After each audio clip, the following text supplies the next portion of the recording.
मैं प्रभा खेतान फाउंडेशन से मिस अपरा कुशल को इनवाइट करती हूँ कि वो वेलकम प्रस्ताव स्वागत प्रस्ताव दे दें। अपरा जी।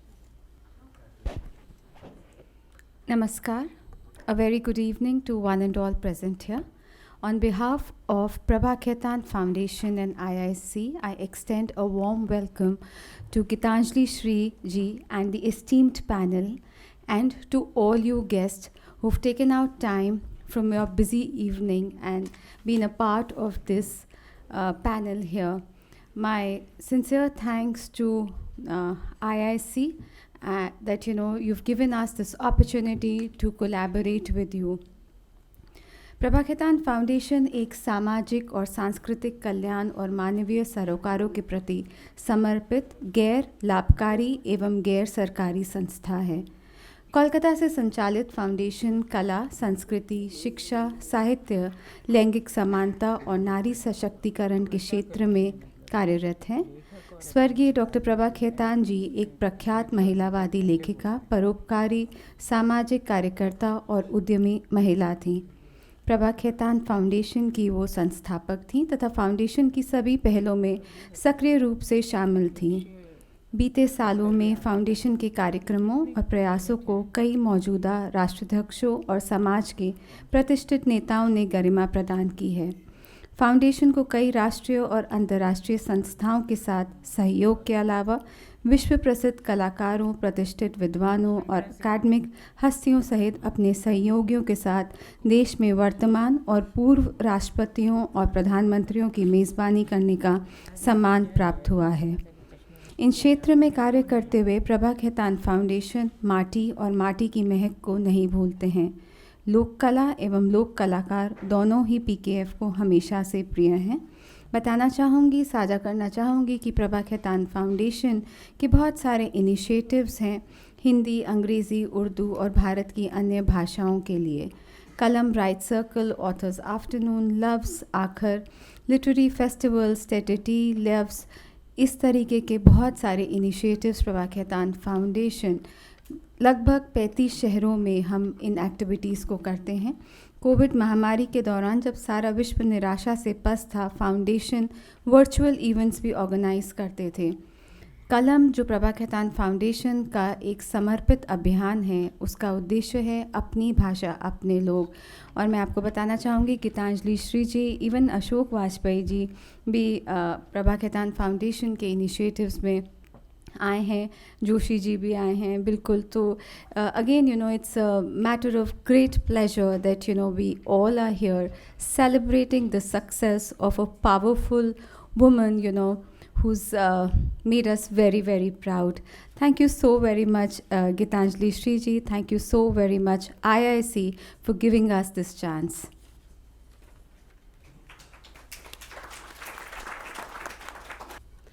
धन्यवाद अपरा जी। माननीय अध्यक्ष महोदय और विशिष्ट वक्ता और आमंत्रित अतिथिगण, मैं इंडिया इंटरनेशनल सेंटर और प्रभा खेतान फाउंडेशन की ओर से आप सभी का एक बार और स्वागत करती हूँ। आज के कार्यक्रम में हम चर्चा कर रहे हैं सुश्री गीतांजलि श्री द्वारा लिखित अंतर्राष्ट्रीय बुकर पुरस्कार 2022 पुरस्कृत उपन्यास रेत समाधि, जो कि संयुक्त परिवार की तत्कालीन स्थिति, देश के हालात और सामान्य मानवीय नियति का विलक्षण चित्रण है। पुस्तक पर चर्चा के लिए हमारे साथ वक्ताओं का एक बहुत ही प्रतिष्ठित पैनल है। इससे पहले कि मैं आज के कार्यक्रम के अध्यक्ष को आमंत्रित करूं, मैं वक्ताओं का संक्षेप में दर्शकों से परिचित कराना चाहूँगी, हालांकि उन्हें किसी परिचय की आवश्यकता नहीं है। श्री अशोक वाजपेयी जी इस आयोजन की अध्यक्षता कर रहे हैं, एक प्रसिद्ध सांस्कृतिक और कला प्रशासक होने के अलावा एक हिंदी भाषा के कवि, निबंधकार, साहित्य सांस्कृतिक आलोचक हैं। महात्मा गांधी अंतर्राष्ट्रीय हिंदी विश्वविद्यालय के पूर्व कुलपति और पूर्व सिविल सेवक श्री वाजपेयी जी 2008 से 2011 के दौरान ललित कला अकादमी के अध्यक्ष थे। उन्होंने कविता, आलोचना और कला की 23 से अधिक पुस्तकें प्रकाशित की है और उन्हें उनके कविता संग्रह कहीं नहीं वही के लिए 1994 में साहित्य अकादमी पुरस्कार से सम्मानित किया गया है। वर्तमान में आप राजा रजा फाउंडेशन के प्रबंध न्यासी हैं। इस आयोजन में आपका स्वागत है वाजपेयी जी।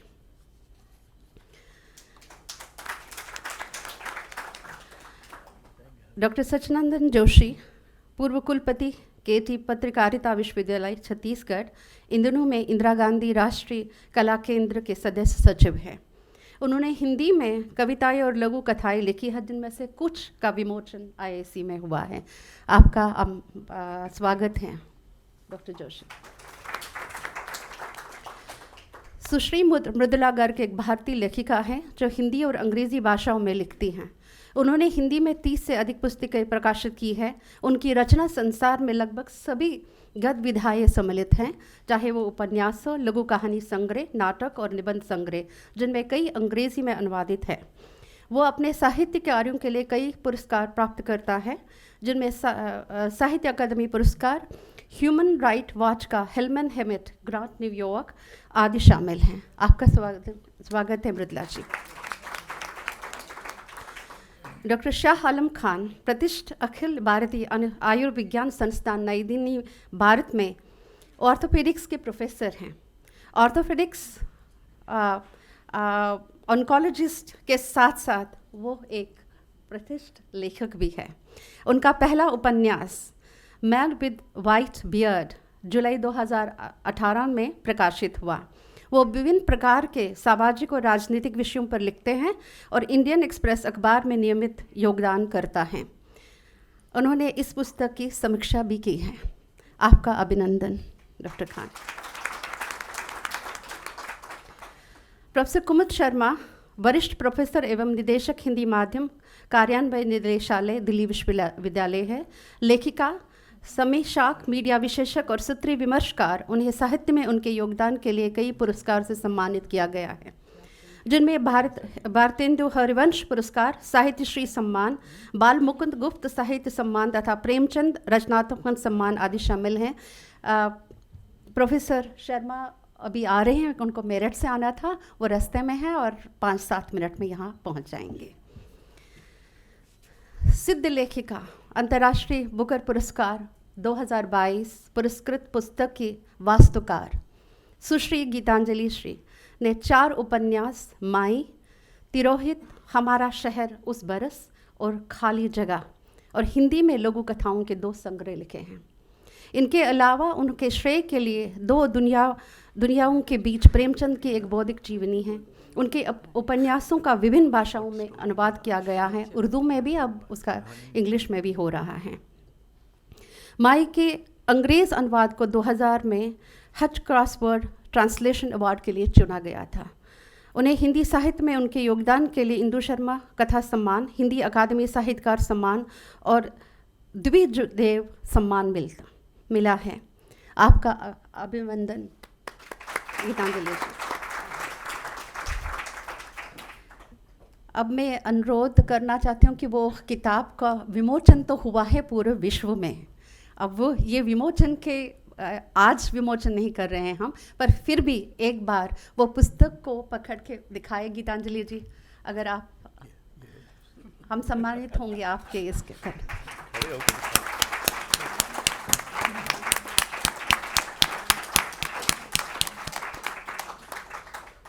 धन्यवाद। अब मैं श्री अशोक वाजपेयी जी से अनुरोध करना चाहती हूँ कि वो चर्चा को आगे बढ़ाएं। वैसे तो ये आयोजकों ने ही कर दिया, पर ना मैंने पहले ये सोचा था कि चूँकि अध्यक्ष बेचारा आखिर में बोलता है, तब तक सब अच्छी बातें कही जा चुकी होती हैं, उसके पास बोलने को कुछ रह नहीं जाता है, तो वो बेचारा कुछ तो भी करा के, तो मैं वो उस स्थिति से बचने के लिए पहले ही कुछ कह देता, कहने की योजना बना रहा था। सौभाग्य से यहाँ ऐसा ही है कि मुझे पहले बोलना है। गीतांजलि का ये उपन्यास उनका 4था उपन्यास है, पांचवा। अब हम लोगों की गिनती में तो गड़बड़ होने लगी है। मैं ये नहीं कहूँगा कि उम्र का तकाजा है, उम्र का दंड है। तो बहरहाल, तो अब इस उपन्यास में उन्होंने जो परिपक्वता अर्जित की है वो 2-3 किस्म की है। एक तो औपन्यासिक कल्पना में एक परिपक्वता है, दूसरा दृष्टि में है और तीसरा रूपाकार में है। और ये तीनों मिलके उनको ये लगभग लाइसेंस तो देती हैं कि वो अब भाषा के साथ मनमानी खिलवाड़ करें। और इस उपन्यास में उस पर मैं फिर बाद में आऊँगा, उन्होंने एक खिलवाड़ बहुत आत्मविश्वास के साथ और बहुत बदकही के अंदाज में की है। दूसरी बात यह है कि ये उपन्यास हदों सरहदों के बारे में है, और जो दूसरों के लिए आजकल तो हम लोग सरहदें बनाने में बहुत व्यस्त हैं, रोज़ ही 2-4 सरहदें बनाते रहते हैं, लेकिन जो सरहदें बनाते हैं उनको ये याद नहीं रहता कि वो खुद किसी दूसरे की सरहद के घेरे में है। और इस उपन्यास से अगर कोई सबक लेना चाहे, उपन्यास का काम सबक सिखाना नहीं है, लेकिन फिर भी अगर कोई सबक लेना चाहे तो ये होगा कि अंततः साधारण लोग, और कोई नायक नहीं, कोई पौराणिक चरित्र, ऐतिहासिक चरित्र नहीं, साधारण लोग ही सरहदों का उल्लंघन करते हैं और उनके पार जाते हैं। ये साधारण की महिमा का भी एक आख्यान है।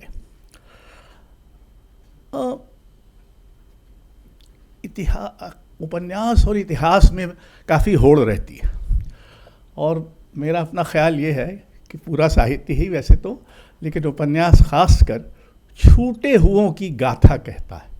वो लोग, वो चरित्र, वो घटनाएं, वो प्रसंग, वो जीवन की छवियाँ, मर्म जो इतिहास से छूट जाते हैं या इतिहास के दायरे में नहीं आते हैं, इतिहास की अपनी आक्रांतियाँ हैं उसके चलते, तो उपन्यास उन छूटे हुओं की गाथा कहता है। यानी एक तरह से, जब ऑक्टेविया पाज ने कभी कहा था कि poetry is the other history, तो कविता ऐसी अदर हिस्ट्री है कि नहीं, लेकिन उपन्यास तो निश्चय ही एक तरह का दूसरा इतिहास है। इसमें चरित्र मनुष्य तो हैं ही, जो कि आमतौर पर ही होते हैं किसी भी उपन्यास में, लेकिन इसमें धूप, कौवे, दरवाज़ा, ये सब भी चरित्र हैं, और वो भी लगभग बात करते हैं। तो ये एक उपन्यास है, ऐसा है जिसमें सिर्फ मनुष्य नहीं, मनुष्य का जो स्वाभाविक और सामाजिक परिवेश है, उसमें जो चीज़ें हैं वो भी बोलती हैं, उनको भी ध्यान में रखा जाता है। मैं इसके 2-3 उदाहरण भी बताऊंगा। ये पहला उपन्यास, मैं कम से कम मेरे हिसाब से हिंदी में है, और भी हो सकते हैं, जिसमें शुरू में ही कह दिया गया है कि ये कहानी है, और अंत में भी कहा गया है कि ये कहानी है। यानी उसको अपने कहानी होने का एहसास है। आप में से कुछ लोग जो राजा साहब के चित्रों को जानते होंगे, वो बीच बीच में कुछ सफ़ेद छोड़ देते थे। तो एक बार मैंने उनसे पूछा कि आप सफ़ेद क्यों छोड़ देते हैं? कहले, मैं एक दर्शक को ये भी जताना चाहता हूँ कि ये कैनवस पर बनाई गई कलाकृति है, इसलिए आप इसको कुछ और ना समझिए। ये कैनवस को भी बोलने का हक़ है, उसको भी दिखने का हक़ है, तो वो मैं सफ़ेद इसलिए छोड़ देता हूँ कि कैनवस को आप देख सकें। तो इसी तरह से आप देखें कि इसमें शुरू में कहते हैं, एक कहानी अपने आप को कहेगी, मुकम्मल कहानी होगी और अधूरी भी, जैसा कि कहानियों का चलन है। दिलचस्प कहानी है, उसमें सरहद है और औरतें जो आती हैं जाती हैं आरंपार। औरत और सरहद का साथ हो तो खुद ब खुद कहानी बन जाती है, बल्कि औरत भर भी कहानी है, सुगबुकी से भरी। फिर जो हवा चलती है उसमें कहानी उड़ती है, जो घास उगती है हवा की दिशा में देह को उकसाती, उसमें भी, और डूबता सूरज भी कहानी के ढेरों पर कंदील जलाकर बादलों पर टांग देता है। इससे शुरू होता है उपन्यास, और इसका अंत जो है, कहानियों की क्या कमी, किसी में शायद हम भी ऐन बीच होंगे। आसमान में चंदा है जिससे अजीब सी रोशनी फूट रही है, कितनी सुंदर रात है, हवा चल रही है हौले हौले, धीमी सीटी की तरह बजती, कैसी रात है, चांदनी उजास के सायों से भरी, कहानियां घूमती हों कि किस पर अपना जाल फेंके। तो ये उपन्यास बार बार ये दिला कि ये कहानी है। इसकी जो भाषा है वो भी एक चरित्र है। इस उपन्यास को ऐसे लोग हैं जिनको उसको पढ़ने में दिक्कत हुई है, वो अच्छे खासे पाठक हैं, उनको दिक्कत हुई है। दिक्कत इसलिए हुई है कि ये आसानी से पकड़ में नहीं आती, पर ये बदकही जैसे आपसे बात की जा रही हो। ये उपन्यास गाथा भी है, आख्यान भी है, यानी नैरेटिव भी है, लेकिन ये एक संवाद भी है जो आपसे होता चलता है, जिसमें आप शामिल होते चलते हैं। उसके कुछ 2-3 उदाहरण मैं बताता हूँ। माँ आँख बंद कर लेती है, चुप साध लेती है, सांस रोक लेती है, किसी को पता ना लगे एक सांस बाकी रह गई है। नन्हे से जीभ बराबर घुस ले दीवार में, धीरे धीरे आगे फिसल ले, कुछ नहीं राह का अटकाव बने कि लय बिगड़े, चाल टिड़ भिंगी हो जाए, दब जाए वो किनारे गिर जाए। दीवार की मिट्टी पोली हो तो दीवार की मिट्टी पोली है। दिल से निकला जीव तो खुद अपने को रचता चले, मिट्टी में राह बनाते अपनी श्वास रचे, अपने रचाव से बने रस्तों में बहे, अपनी रगों में उतरे, अपनी फूंक अपने बुलबुलों में। दरवाज़ा, मैंने कहा दरवाज़ा भी एक चरित्र है। दरवाज़ा नहीं नाचता, उसके बीच से लोग हवा, रंग, हंसी, धूप, मक्खी, महक, भुनगे, धूल के कतरे, नशे के टुकड़े, बातों के पुचके, आलू कचालू सब गुजरते हुए। दरवाजा पाटो पाट खुला, शांत स्थिर खड़ा, सदियों का सौम्य समूह, सब देखता सुनता, बेसिर पैर की खुशहाल बातों के सिर पैर समझता, जो एक पल को सुनते हैं उन्हें संदर्भ नहीं सूझते, और इस माहौल में उन्हें सूझ की पढ़ी भी नहीं। इस ज़माने में जहमत है सूझ की जूझ, पर दरवाज़ा चिरकालीन संकुचित आँखों से नहीं देखता, अनुपस्थित पहचानता है, अजनबी, बुजुर्ग, पुख्ता, आलिमाना। तो इसकी भाषा का भी आपको रस इससे स्पष्ट नजर आएगा। अब एक गुमी वस्तु को लेकर है। गुमी वस्तु को तलाशने के ढेरों तरीके, गुमे इंसान को भी लगभग वैसे ही ढूंढा जाता है। एक ऐसे कि रज़ाई को थतपताएं, समेटें जैसे वो आटा है जो गूथा जा चुका है, और आप अब उसे हल्के हाथों से छुआते हैं। दूसरा ऐसे कि आप सोचें आटा नहीं, ये तो तंबू है, उसके किनारों को कुछ तूफ़ानीपन से उठाते गिराते हैं और गुमे को पकड़ने को अंदर हाथ दौड़ाते हैं, और कुछ हाथ न लगने पे खुद हाथ के पीछे दौड़ पड़ते हैं, और इधर से घुसे उधर से सिर निकाल के बड़ी बड़ी आंखें झपटाते हैं, जैसे पानी से बाहर आकर फूली हुई सांस संभालते हों।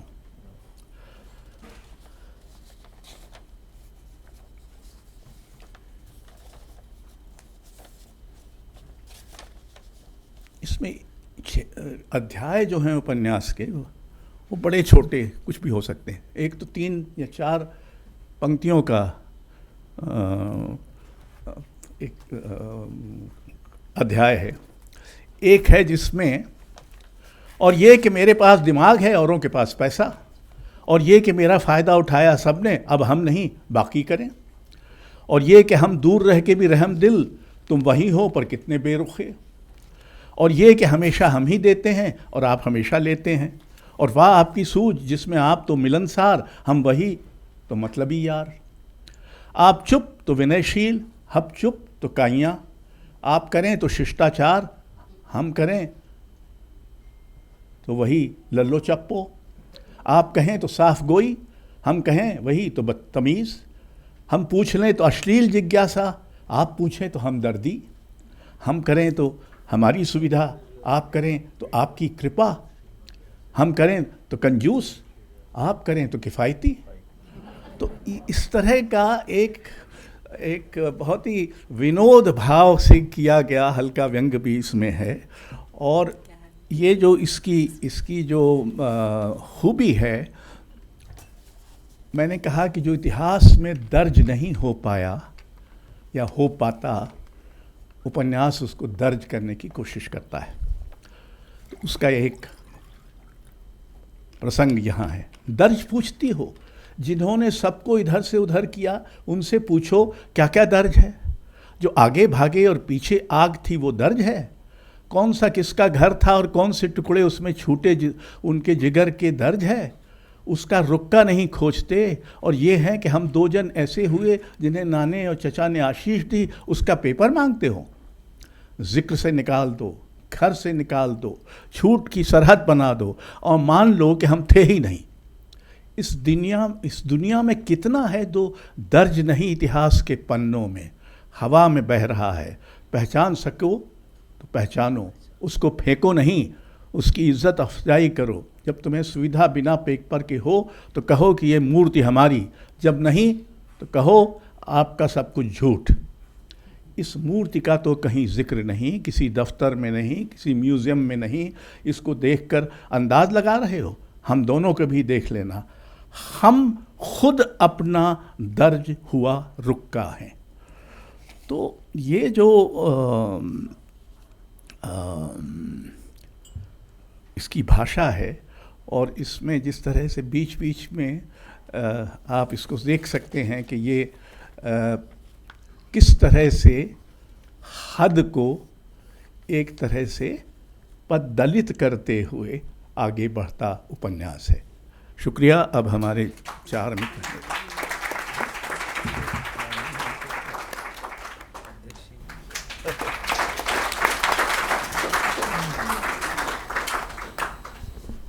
आप लोगों ने ताली तो बजा दी पर मैं चुप रहूँगी।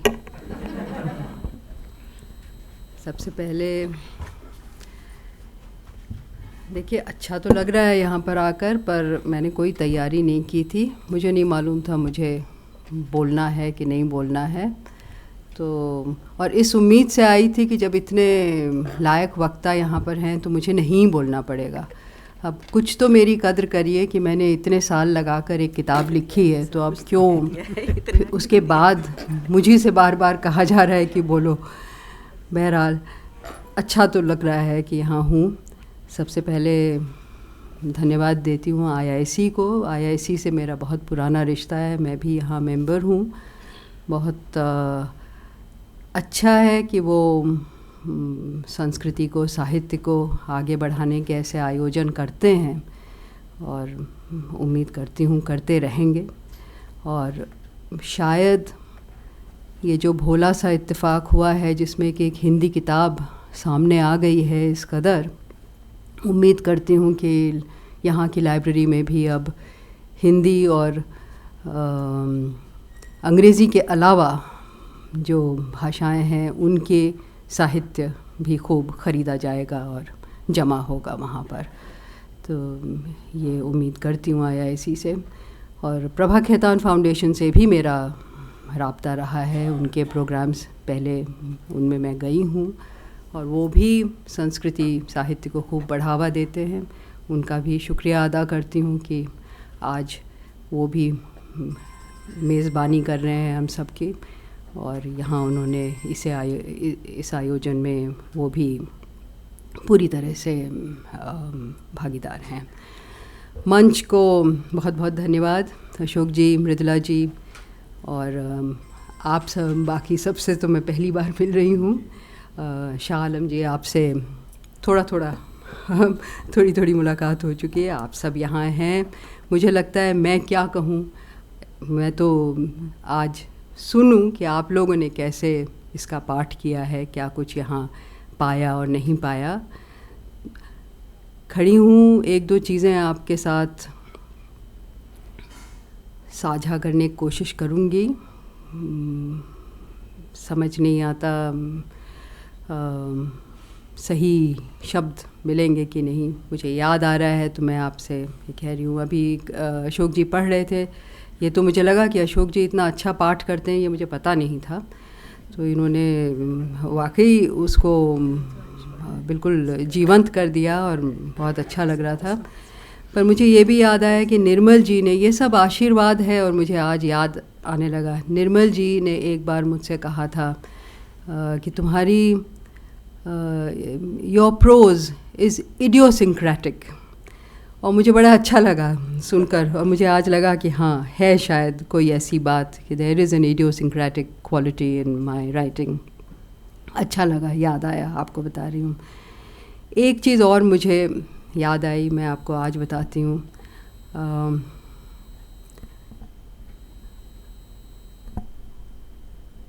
एक दो चीज़ें मन में आ रही हैं, मैं कह रही हूँ, मैंने कोई तैयारी नहीं करी, तो एक दो चीज़ें मन में आ रही हैं तो मैं कह रही हूँ कि अब एक तो बहुत अच्छा लगता है, मैं बुकर को ज़रा भी कम नहीं मानती, लेकिन बहुत अच्छा लगता है जब ये एहसास मेरे आसपास होता है कि मैं बुकर के पहले भी कुछ लिखती थी और शायद बुकर के बाद भी लिखूँगी।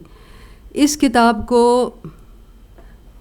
बुकर मुझे बदलेगा नहीं, मैं अभी भी उम्मीद करती हूँ इसी तरह से थोड़ा फ्री होकर ही लिखूँगी, आज़ाद होकर ही लिखूँगी, जो भी कोशिश कर रही हूँ इसी तरह करूँगी।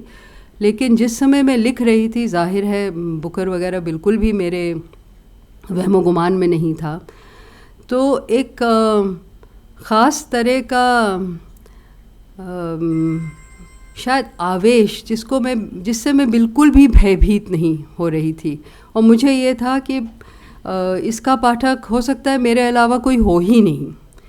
तो वो चीज़ उससे मुझे, मतलब मैं आज समझ रही हूँ कि देखिए असफल होने में कितनी बड़ी आज़ादी होती है कि आप अपना चुपचाप कहीं कोने में पड़े हैं, आपको कोई फ़िक्र नहीं है कि कौन पढ़ेगा, कोई पढ़ेगा भी कि नहीं पढ़ेगा। तो उसमें मैंने इसको इतने आराम से और बिल्कुल अकेले होकर और जिस तरह मैंने चाहा इसको मैं इसके संग कोशिश करती रही, और कभी शायद मैं पूरी तरह तैयार भी थी कि इसको कोई नहीं पढ़ेगा, और जाहिर है बहुत ही गज़ब लगा और बहुत ज़बरदस्त हैरानी हुई कि इसको तो इतने लोग पढ़ने लगे और ये कहाँ से कहाँ पहुँच गया।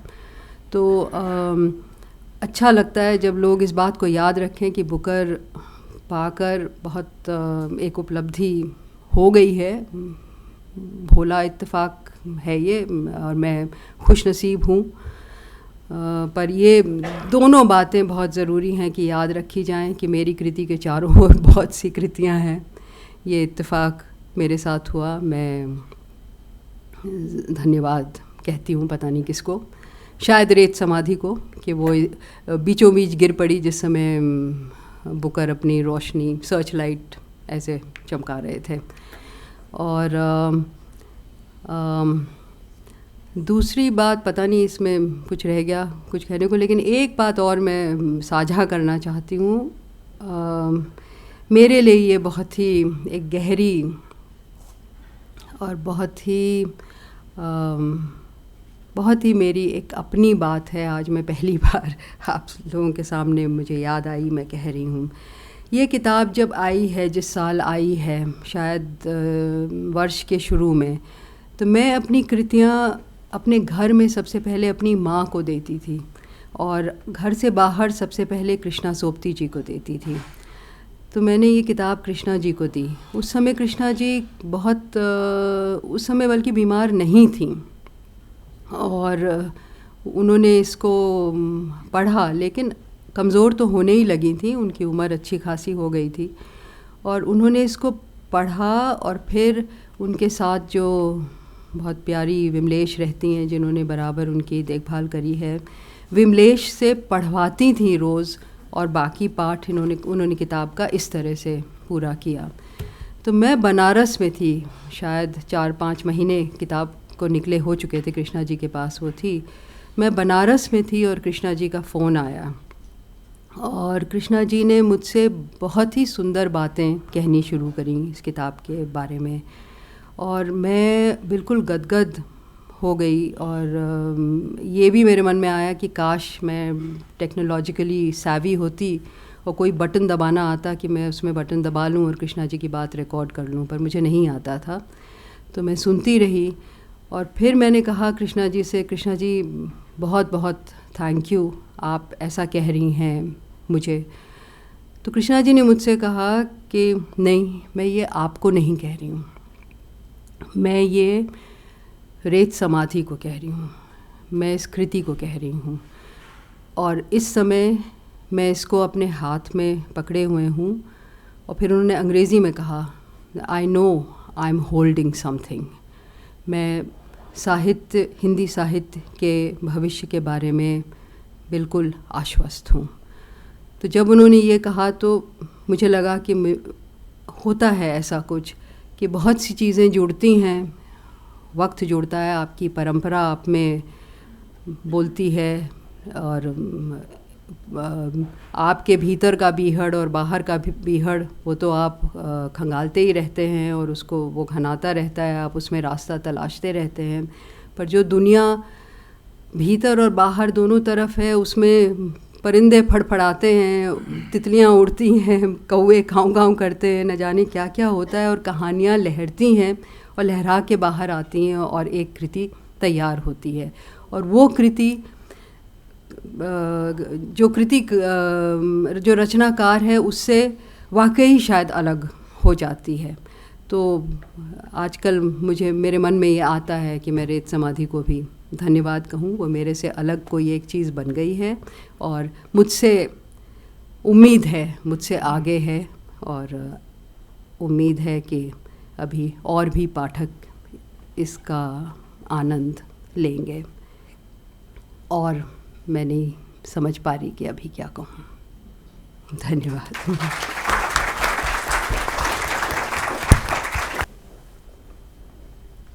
माइक ठीक है।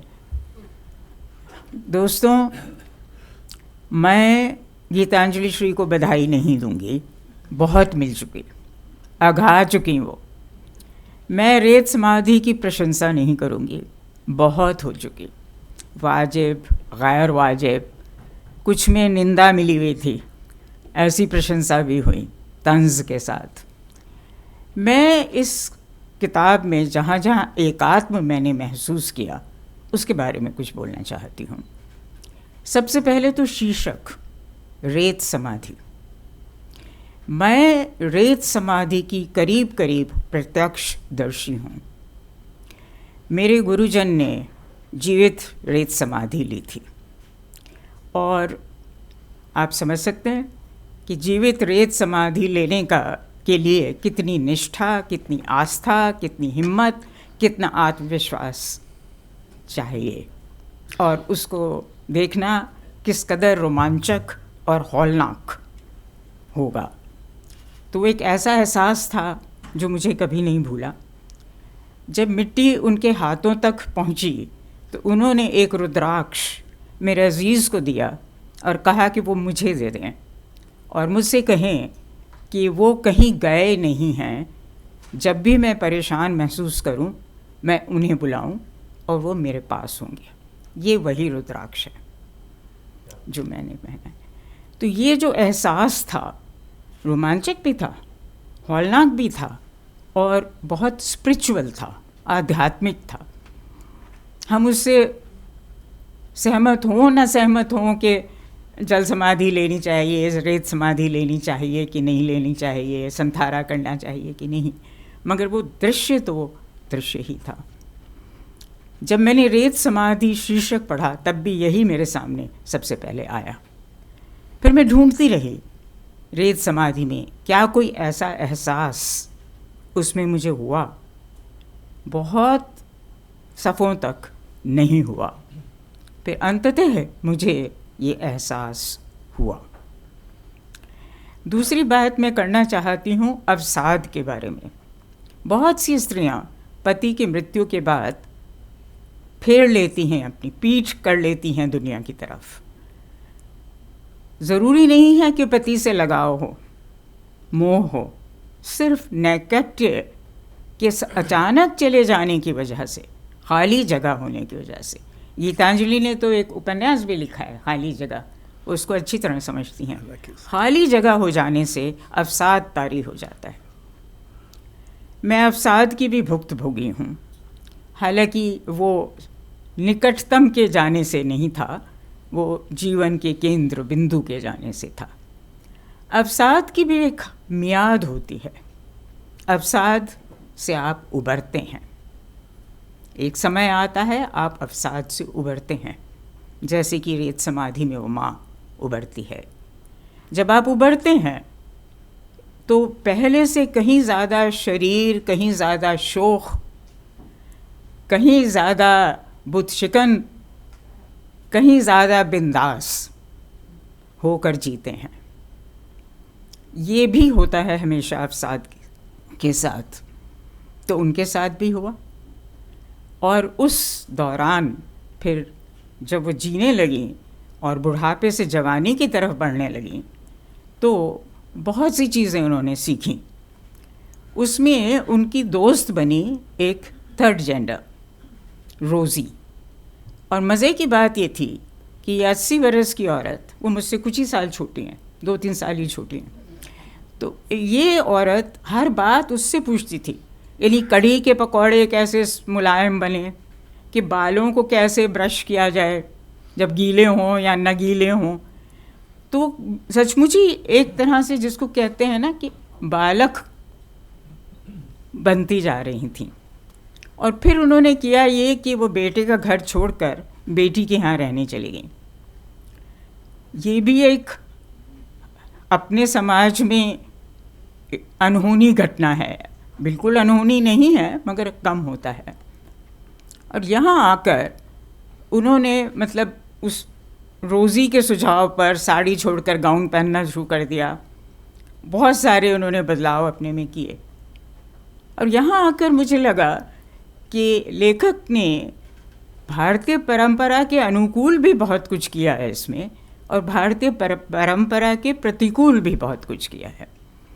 अब ये हमारे भारतीय परंपरा रही है कि माँ बाप के लिए बेटे बलिदान देते हैं। ययाति ने तो पुरु से उसका यौवन ही मांग लिया था सीधे सीधे। शांतनु की काम वासना शांत करने के लिए भीष्म ताउम्र आजन्म ब्रह्मचर्य रहे थे। और दशरथ ने एक भावुक वचन जो पत्नी को दिया था, उसको निभाने के लिए राजधर्म को छोड़ दिया और भावी सम्राट को वनवास दे दिया। खैर उनके लिए कह सकते थे कि और क्या करते हो बेचारे, कम से कम मर तो गए। मगर ये हमारी परंपरा है कि माँ बाप के लिए बच्चे बलिदान दें।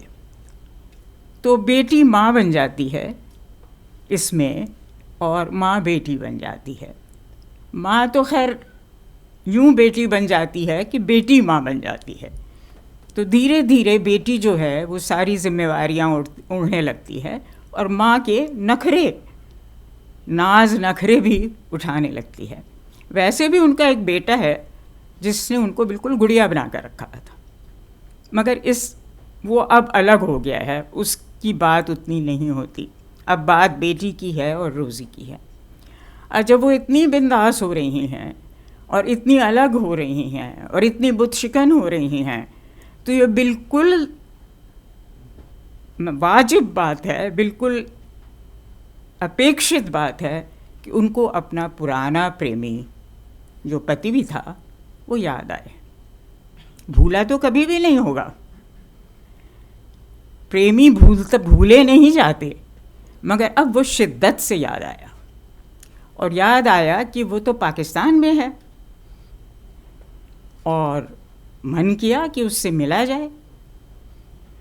अब इसमें कोई अजूबा नहीं है, 80 बरस की औरत भी प्यार कर सकती है, करती है। मैंने तो ख़ुद किताब love in the year of the cholera तो है ही मार्केस की, मैंने भी एक किताब लिखने की जुर्रत की है जिसमें 70 और 80 बरस के बीच के औरत मर्द प्यार करते हैं। मगर इन दोनों किताबों में और रेत समाधि में भी बात ख़ास ये है, ये नया प्रेमी नहीं है, ये पुराना प्रेमी है जो दोबारा प्रेमी की तरह याद आता है। 80 बरस की उम्र में नया प्रेमी ढूंढना ज़रा सा मुश्किल है, मगर पुराना प्रेमी आसानी से मिल सकता है। मतलब मिले नहीं चाहे उसको आप याद कर सकते हैं, संजो सकते हैं दिल में। मगर इन्होंने तय किया कि संजोना नहीं है, सिर्फ मिलना है, और बीच में सरहद है। अब यूं तो देखिए, अगर हर चीज़ को विश्वसनीय बनाना है तो हिंदुस्तान और पाकिस्तान आज़ाद देश हैं, जब जो चाहे वीज़ा लेके सरहद पार कर सकता है। मगर उन्होंने तय किया कि हमें वीज़ा लेना ही नहीं, हमें तो सरहद पार करनी है, क्योंकि हम सरहद को मानते नहीं। हम कोई कायदा नहीं मानेंगे, कोई नियम नहीं मानेंगे, कोई कानून नहीं मानेंगे सिवाय अपने मन के। तो हम सरहद पार करते हैं। तो वो सरहद पार कर गई। अब उन्होंने वहाँ पर एक बड़ा अच्छा भाषण भी दिया कि सरहद का कोई मतलब नहीं होता। उसके बाद वो पार कर गई। अब वैसे तो हम कह सकते हैं कि भाई ये कोई ब्रिटिश हुकूमत के ज़माने का तो हिंदुस्तान था नहीं कि नेताजी को रूप रंग बदल कर और बहुत कुछ करके सरहद पार करनी पड़ी हो। तो आराम से सरहद पार होती है वीज़ा लेकर। मगर उन्होंने ऐसा नहीं किया। उन्होंने ये सिद्ध किया, साबित किया कि कोई सरहद है ही नहीं, सरहद ही नहीं है। आप मानते रहिए, आप बनाते रहिए, है नहीं कोई सरहद। सरहद पार करके वो वहाँ पहुँच गए। साथ साथ अब होता क्या है कि एक बुतशिकन औरत इतनी ऐसी बातें कर रही है, तो यहाँ पर आकर फिर वो अविश्वसनीय लग सकता है कि गीतांजलि श्री ने, लेखक ने, उनको सिर्फ बुतशिकन ही नहीं, बाकायदा क्रांतिकारी बना दिया। और क्रांतिकारी भी ऐसा मशहूर, इतिहास का ऐसा मशहूर क्रांतिकारी और ऐसा अजीब क्रांतिकारी, अविश्वसनीय क्रांतिकारी, जो रोज़ अभ्यास करता था कि जब गोली लगे तो पीठ के बल गिरे, मुंह के बल गिरे नहीं। यानी गोली चलाने वाले के कदमों में ना गिरे, पीछे गिरे आराम से अपनी पीठ से। तो ये माँ जो हैं इसमें, माँ तो कहना ही पड़ेगा भाई, माँ हैं, तो वो भी ये अभ्यास करती हैं। और अंततः गोली तो लगनी थी। वो जब यही अभ्यास करती हैं और वो गोली लगने पर पीठ के बल गिरती हैं। थोड़ी देर के लिए जब मैंने किताब पढ़ी तो मुझे भी लगा कि भाई ये तो बड़ा ही अविश्वसनीय है। एक साधारण औरत पहले अवसाद से गिरती है, निकल जाती है, वो तो ठीक है, मैं जानती हूँ अवसाद से निकल जाता है। फिर वो बनते अचानक ऐसी ज़बरदस्त क्रांतिकारी बन कैसे गई? अब किसने बनाया उसे? भाई बनाया तो गीतांजलि श्री ने। यहाँ लेखक स्पष्ट नज़र आता है। गीतांजलि श्री ने जो कुछ भी ज़िंदगी में देखा, सुना, पढ़ा, अनुभव किया, एहसास किया, उन्होंने सब वो इस किरदार को थमा दिया। सब इस किरदार को के हिस्से कर दिया, खुद वो अलग हो गए। तो ये किरदार जो है वो गीतांजलि श्री भी है। जब कभी गीतांजलि श्री वो होंगी जो कृष्णा सोबती ने इनमें देखा था, तो वो इस औरत की तरह होंगी। आप सबका मेरी अनर्गल बातें सुनने के लिए बहुत धन्यवाद, और गीतांजलि श्री को मेरा आदाब, आप सबको मेरी दुआ। नमस्कार।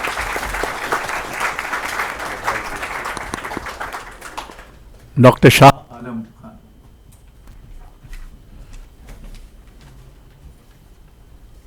शुक्रिया sir. So I am the odd man out यहाँ पे। इसलिए ऑड मैन आउट कि मैं अनफॉर्चुनेटली एक डॉक्टर हूँ, और इसलिए भी ऑड मैन आउट कि मैंने गीतांजलि जी की जो किताब है टॉम ऑफ सैंड अंग्रेज़ी में पढ़ी वो, और उसका रिव्यू जैसा बताया गया कि वो रिव्यू भी किया। डॉक्टर होना कोई ऑफ कोर्स बहुत परेशानी की बात नहीं है, सिवाय इसके कि मैं बड़ी ज़िम्मेदारी से बात कर रहा हूँ। मेरे एक कुलीग भी यहाँ बैठे हुए हैं, बहुत ज़िम्मेदारी से कह रहा हूँ, जो डॉक्टर हैं उनसे माफ़ी मांगते हुए, कि हम डॉक्टर सबसे जाहिल कौम हैं सब प्रोफेशनल्स में। और ऐसा क्यों है? क्योंकि हम लोग जब पढ़ते हैं, निकलते हैं, और उसके बाद फ़ौरन ही हमें बताया जाता है, पहला मरीज़ जो आता है कि आप भगवान हैं, और हमारे आसपास हेलो बन जाता है। तो आर्ट, लिटरेचर, साहित्य, any form of art form, humanities, कोई भी, वो हमसे दूर हो जाती है, परे हो जाती है, क्योंकि हम तो भगवान हैं, तो हम तो सब जानते हैं। खैर सब डॉक्टर ऐसे नहीं होते। एक आदमी था, एक डॉक्टर था, बड़ा मशहूर आदमी जिसको हम सब जानते हैं, उसका नाम था एंटोन चेखोव। चेखोव ने एक बात बड़ी अच्छी कही थी। चेखोव ने ये कहा था, उससे पूछा गया कि आप जो किताब लिखते हैं, कहानी लिखते हैं, वो किस तरह से आप लिखते हैं। तो उसने कहा कि when I write a story, it is the first part and the second part that should be struck off, because we authors lie in the beginning and at the end. अर्थात कि हम जो लेखक होते हैं वो शुरू में कहानी के और कहानी के आखिर में झूठ बोलते हैं, तो वो मत पढ़ो और बाकी सब कहानी सही होती है। गीतांजलि श्री जी ने भी शुरू में तो कम से कम झूठ बोला। उन्होंने ये लिखा अपनी किताब में, ये पहले पैराग्राफ में ही है कि this is a story of 2 women and a death. और मैं कहूँगा कि this is just not a story about 2 women and a death, it is much more than that. उसमें बहुत कुछ है। उसमें खाली वो 2 औरतें और वो एक मौत नहीं है। वो एक इनकम्पैसिंग कहानी है, आसमान की तरह है, सीमलेस है। सीमलेस मतलब ना तो उसमें कोई गिठाएँ हैं, ना उसमें कोई जोड़ है। और सबसे पहला जो होड़ शुरू हुई इनकी किताब जब आई, तो उसमें हुआ कि किस जॉनरे में फ़िट होती है, क्या शैली है। और हर कोई लग गया कि ये रोमांस की शैली में आता है, रोमांस के जॉनरे में आता है, पार्टीशन के जॉनरे में आता है। किसी ने कहा कि ये, जो मुझे भी लगा शुरू में, मैजिकल रियलिज़म में आता है, जो जादुई यथार्थवाद है। तो वो बहुत अच्छी बात थी कि वो किताब किसी शैली में नहीं आती। और ऑफ कोर्स मेरे हिसाब से थोड़ा बहुत, क्योंकि उसमें तीतर सूत्रधार बन जाता है, कौवे सूत्रधार बन जाते हैं, तो शायद हम कहें तो वो मैजिकल रियलिज़म की कहानी है। उसमें कुछ कुछ खुशबू मार्केस की आती है, उसमें कुछ कुछ खुशबू और बहुत से ऑथर्स की, जिससे पता चलता है कि ये किताब जो है, तो मेरे लिए मैजिकल रियलिज़म ये होता है कि ऑथर आपका हाथ पकड़े और आपको ले जाए, और वहाँ ले जाए जहाँ पे वो बात वो नहीं हो रही थी। और यही कहानी में इन्होंने बहुत ही दुरुस्त तरीक़े से ये काम किया है। तो आप बात कर रही होती हैं क्राइज़ैंथेमम्स की, जो एक फूल होता है, और आप निकल जाते हैं फिर उसके साथ कि क्राइज़ैंथेमम्स किस तरीके से बोलने लगते हैं। जैसे कि अशोक वाजपेयी साहब ने कहा, दरवाज़ा कैसे बोलने लगता है, दीवार कैसे बोलने लगती है, इंद्रधनुष रेनबो कैसे बोलने लगता है।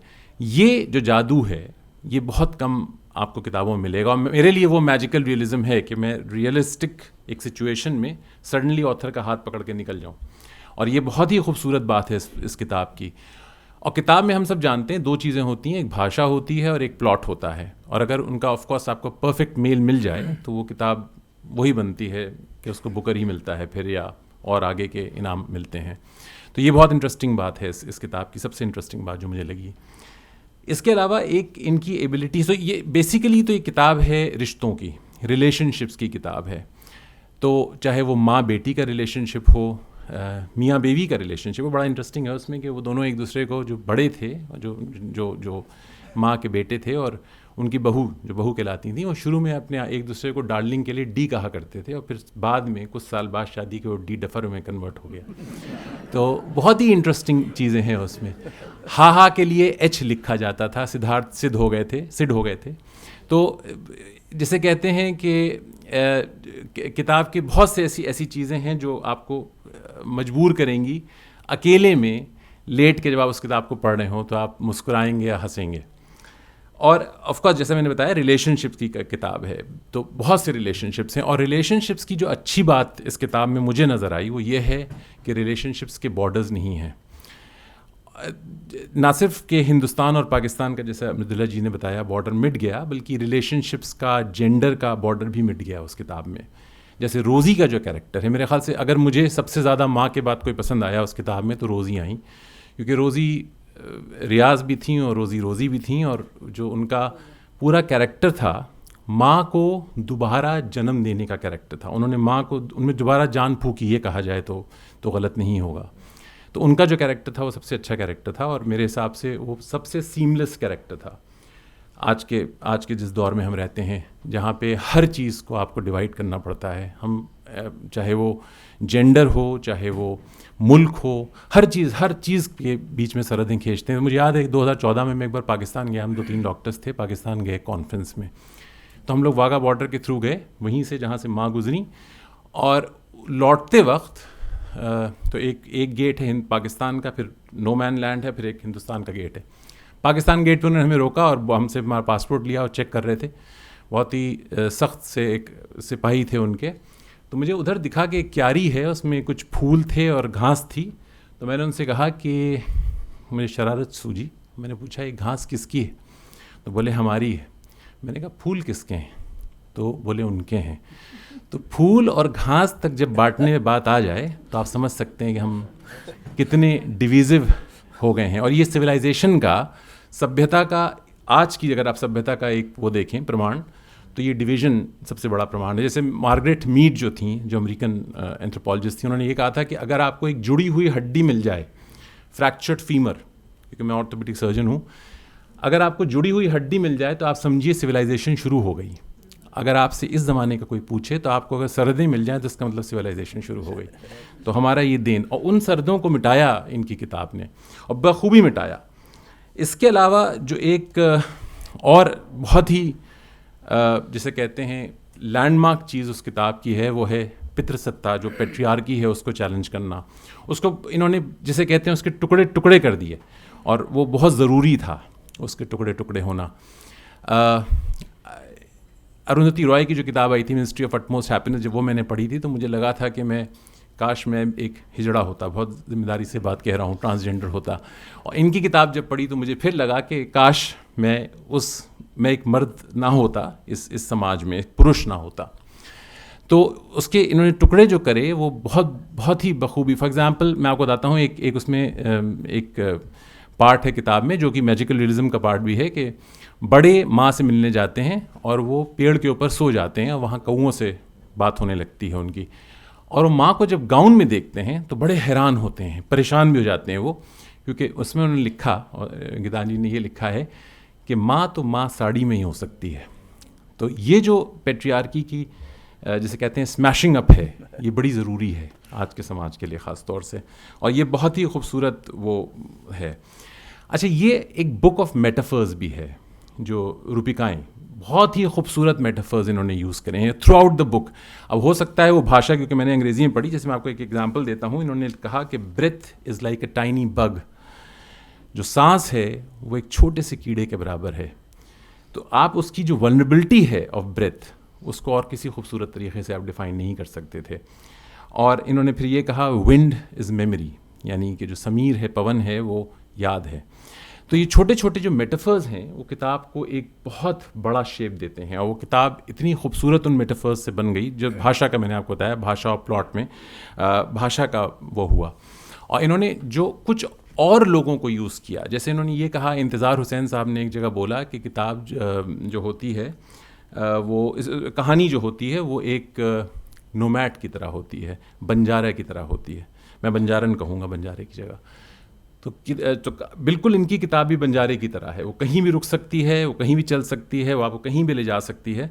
एंड यही उसकी सबसे ज़्यादा खूबसूरती है, जो मैंने बोला, सीमलेस, बिल्कुल without any joints, without any attachments, umbilical cords कटी हुई चारों तरफ से।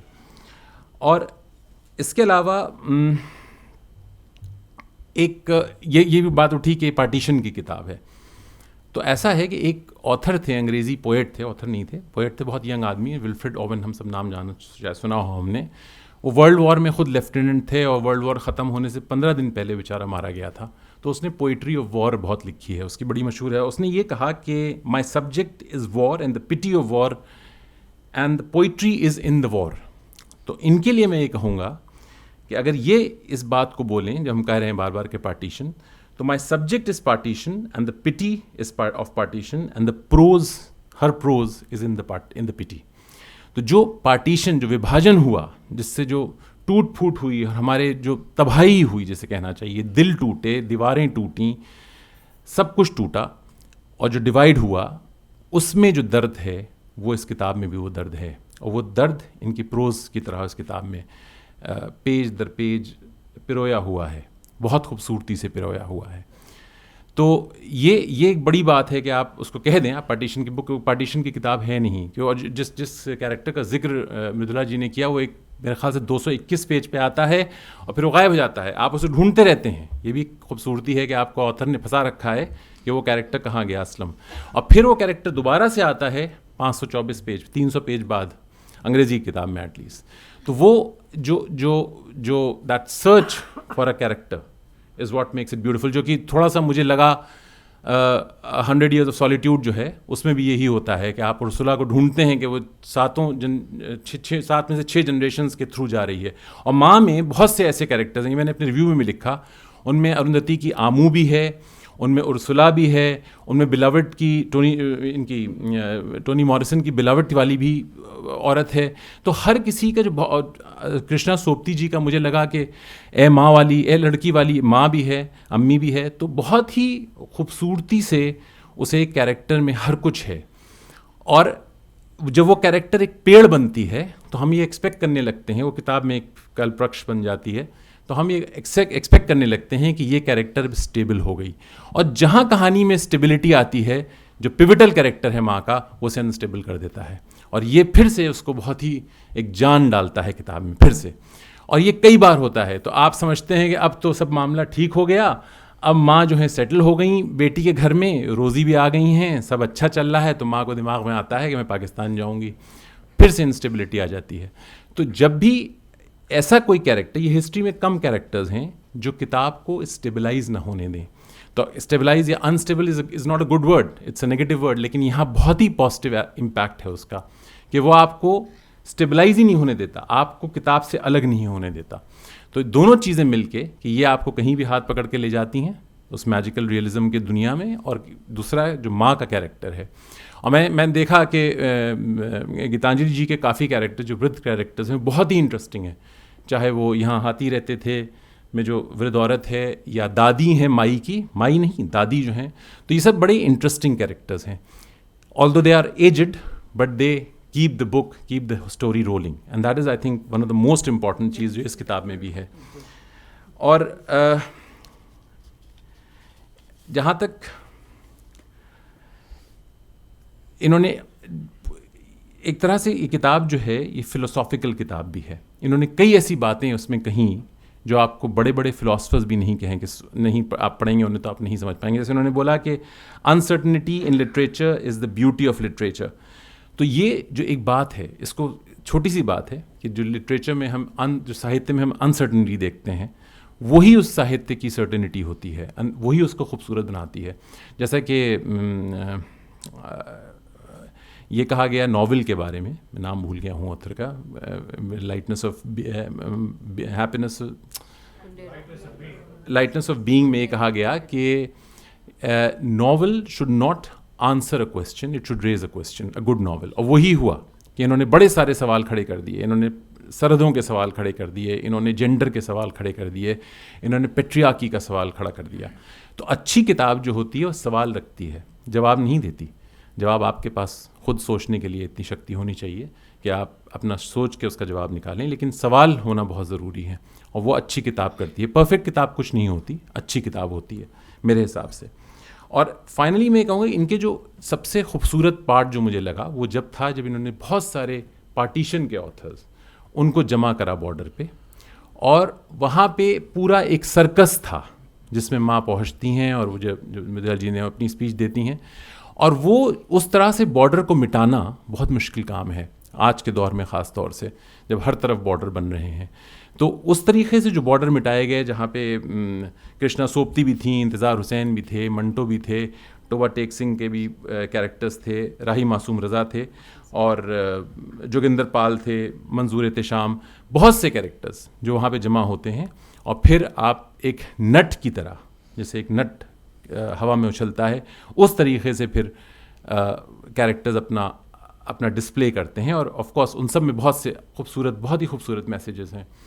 तो बस मैं एंड में अब यही कहना चाहूँगा कि इनके एक और चीज़ इन्होंने बोली कि silence is not broken by noise. तो वो जैसे इस तरह के जुमले जो हैं मेटाफोरिकल, उसने उस किताब में पूरी तरीके से उसकी रगों में खून दौड़ा दिया। जैसे मैक्स वेबर ने कहा था कि सोशियोलॉजी में कि सोसाइटी इज़ एन ऑर्गेनिज्म, तो वो किताब जो है इनकी, इट इज़ एन ऑर्गेनिज्म।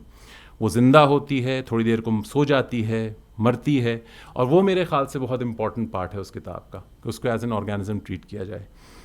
तो मैं बस यही कहूँगा कि जो हम पे गुज़रे थे रंज सारे, जब ख़ुद पे गुज़रे तो लोग समझे, जब अपनी अपनी मोहब्बतों के अजाब झेले तो लोग समझे। माँ ने वो अजाब झेला और हम सब समझे। बहुत बहुत शुक्रिया ये लिखने के लिए।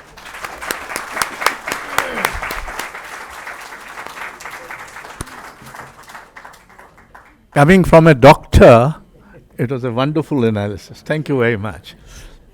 अब कुमुद जी,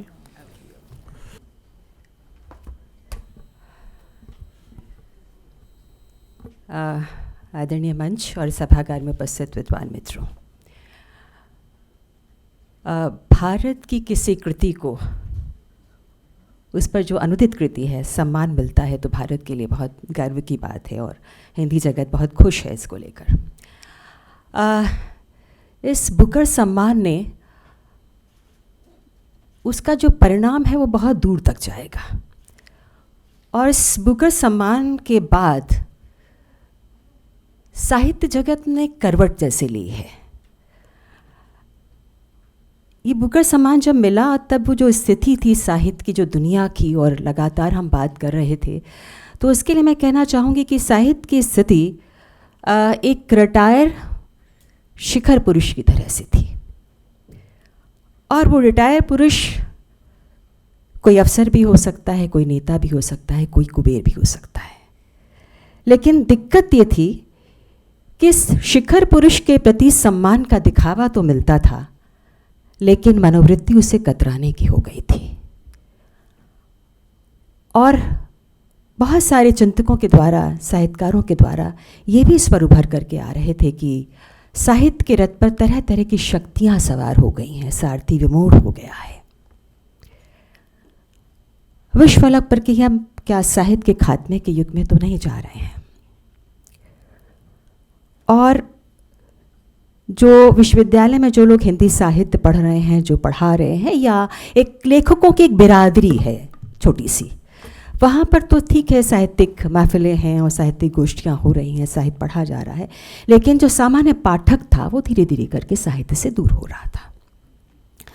लेकिन अचानक इस बुकर सम्मान मिलने के बाद लोगों को ये लगा कि हिंदी की, मतलब हिंदी साहित्य की जो कृति है अनुदित, उसको पुरस्कार मिला है। क्या है इसमें? एक जिज्ञासा की उत्कंठा पैदा हो गई और ऐसे ऐसे लोगों ने इस किताब को पढ़ना शुरू किया जिनका शायद हिंदी साहित्य से भी कोई लेना देना नहीं था। मैं कल एक बैंक में गई तो वहाँ मेरे पास फ़ोन यहाँ से ही आया कंचन जी का, तो नहीं आपका तो शाम को आया, तो किसी का आया कि आप, मुझे कल जाना था इग्नू में, तो मैंने कहा मैं नहीं आ सकती हूँ, मुझे वहाँ रीत समाधि पर बात करनी है। तो तुरंत बैंक में जो था वो हिंदी साहित्य का नहीं था। उसने कहा मैडम आपने रीत समाधि पढ़ ली? मैंने मंगाई है। वो साइंस का था। तो देखिए कि साहित्य के प्रति एक उत्सुकता कैसे जगा गई। लेकिन साथ में इस कृति ने कुछ विवादों को, कुछ बहसों को जन्म भी दिया है। और साहित्य के फलक पर जब संवाद होता है, विवाद होता है, बहसें होती हैं, तो हिंदी साहित्य, किसी भी साहित्य को वो आगे बढ़ाती हैं, गति देती हैं और दिशा भी देती हैं। तो एक बहुत अच्छी बात है। संगीत शास्त्र में जो लोग संगीत जानते होंगे यहाँ पर, एक संगीत में कहा गया है कि एक विवादी स्वर होता है जिसको शत्रु तुल्य कहा गया है, कि लेकिन साथ में ये भी कहा गया है कि अगर कुशलता पूर्वक उसको लगाया जाए तो वो राग में जो है रंजक एक पैदा कर देता है, विचित्रता पैदा कर देता है। और साहित्य के फलक पर बहुत सारे ऐसे विवाद और बहसें हैं, अगर आप हिंदी साहित्य के इतिहास में जाएं तो, जिन्होंने साहित्य को आगे बढ़ाया है। जब मैं इस कृति को पढ़ कर के निकली, पहली बात तो मैं ये कह दूं कि अगर आपको पुरस्कार के परिप्रेक्ष्य में बात करनी हो तो, या इस कृति पर बात करनी हो, तो पहले आपको अंग्रेज़ी हिंदी दोनों को पढ़ना होगा। शाह आलम खान साहब ने जो है अंग्रेज़ी का पढ़ा है, मैंने हिंदी का पढ़ा है। तो इस कृति, इस पुरस्कार ने जिन बहसों को केंद्र में रख दिया, उसमें बहुत सारे बीज शब्द हैं: अनुवाद, पाठक, भाषा, कला और यथार्थ, जिसकी बात हमारे पूर्ववक्ताओं ने अभी कही है। तो जब अनुवाद की बात आती है तो इस कृति को जब मैं पढ़ रही थी तो बार बार मुझे ये लग रहा था, जिस तरह से भाषा की बात कही गई, भाषा की कलाकारी इसमें ज़बरदस्त है। शब्द जो है नृत्य करते हैं और अजब गजब खेल दिखाते हैं इसमें। तो जब मैं इसको पढ़ रही थी तो बीच में मुझे किसी कविता की पंक्ति याद आई। किसी ने लिखा है कि बहुत सारे कठिन कामों में एक काम है नदियों की कलकल करती आवाज़ों का अनुवाद करना, पेड़ों के हहराने और हज़ारों प्रजातियों की चिड़ियों के चहचहाने का अनुवाद करना।